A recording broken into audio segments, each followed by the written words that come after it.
David had survived 3 years on the frontier station of Kepler 442b, working as a maintenance engineer where most humans barely lasted 6 months.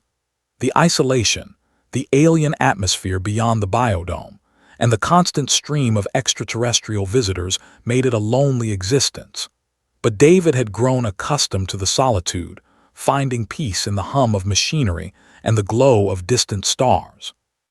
That peace shattered the moment Elsa walked into his life.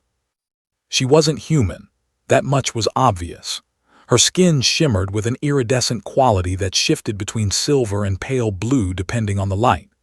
Her eyes were larger than a human's, colored like liquid mercury, and her hair seemed to float slightly, as if underwater. She belonged to the Valorian species, a race known for their advanced biotechnology and peculiar social customs that most humans found baffling. David first saw her in the station's central marketplace, surrounded by 3 other Valorians who seemed to be her companions. He was simply passing through, carrying a toolbox and covered in grease from fixing a faulty air recycler. He barely glanced at them. He'd learned long ago that staring at aliens was considered rude across most species. But Elsa noticed him. Their eyes met for perhaps 2 seconds. David nodded politely, the way he'd nod to any stranger, and continued walking. He didn't think anything of it until he heard rapid footsteps behind him, and a voice that sounded like wind chimes speaking in accented but perfect English. "Excuse me, human." David turned, surprised to find Elsa standing directly in front of him, her 3 friends close behind. Her mercury eyes studied him with an intensity that made him uncomfortable. "Yes?" he asked cautiously. Elsa turned to her friends, her face breaking into a radiant smile that revealed teeth just slightly sharper than a human's. She gestured to David with what could only be described as pride. "This is my husband," she announced. David's toolbox clattered to the floor. "I'm sorry, what?" he managed to say, his mind reeling. Her friends erupted in what sounded like excited chirping, their own eyes examining him with newfound interest. "You are David Chen, yes. Maintenance engineer, Section 7, Elsa asked, tilting her head in a way that reminded David disturbingly of a curious bird. "How do you?" "I have been observing you," Elsa stated matter-of-factly. "For 6 months, 2 weeks, and 4 days. You are compatible." David felt his face drain of color. Compatible for what exactly? For bonding, obviously. Elsa looked genuinely confused by his confusion. "I submitted the preliminary genetic and psychological compatibility reports to the station's administrative database 3 months ago. Did you not receive the notification?" No. David frantically tried to remember if he'd ignored some important message. He ignored a lot of administrative notifications.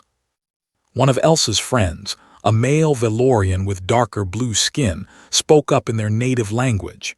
Elsa responded, then turned back to David. "Corvin says that humans often do not check their official communications. This is true." "Sometimes," David admitted weakly. "This explains much." Elsa nodded as if this solved everything. "Nevertheless, the compatibility analysis is complete. We are matched at 94.7%, unprecedented for cross-species bonding. I have chosen you." "But I haven't chosen," David started. "You will," Elsa interrupted with absolute confidence. She retrieved his toolbox from the ground and held it out to him. When their fingers touched during the exchange, David felt a strange warmth spread through his hand. "The bonding process takes time. I understand humans require what you call dadding. We shall begin this process immediately." "Wait, I don't." "Tomorrow, 18:00 hours, observation deck 3. Wear something comfortable." Elsa's smile softened, becoming less predatory and more genuine. "I promise I am not as terrifying as this interaction suggests. Among my people, directness is valued. I am told humans prefer subtlety, but I am not skilled at deception."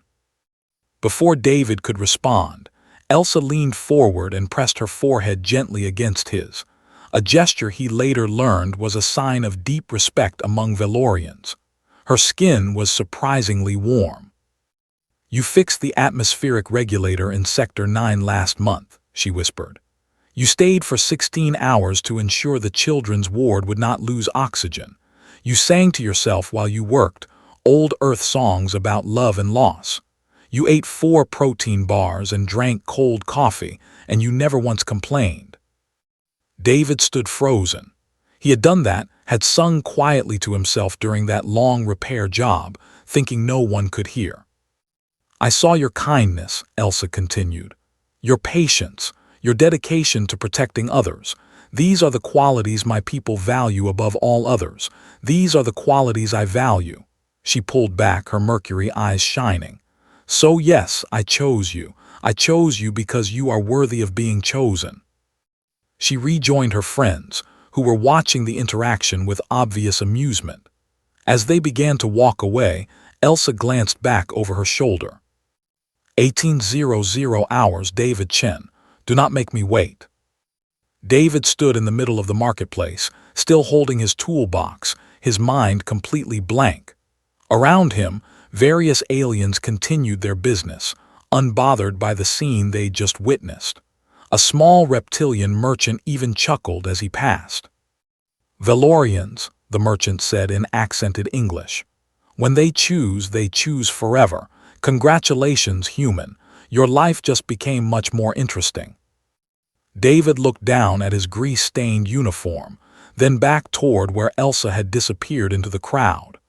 His logical mind screamed that this was insane, that he should report this to station security, that he should run. But another part of him, a part that had been lonely for far too long, remembered the warmth of her touch and the sincerity in her eyes when she called him worthy.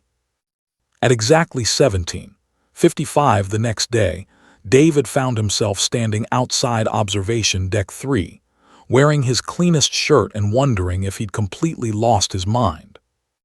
When Elsa arrived at precisely 18:00, her smile was bright enough to outshine the stars visible through the observation windows. "You came," she said softly. "I came," David confirmed. And somehow, against all logic and reason, it felt like exactly where he was meant to be.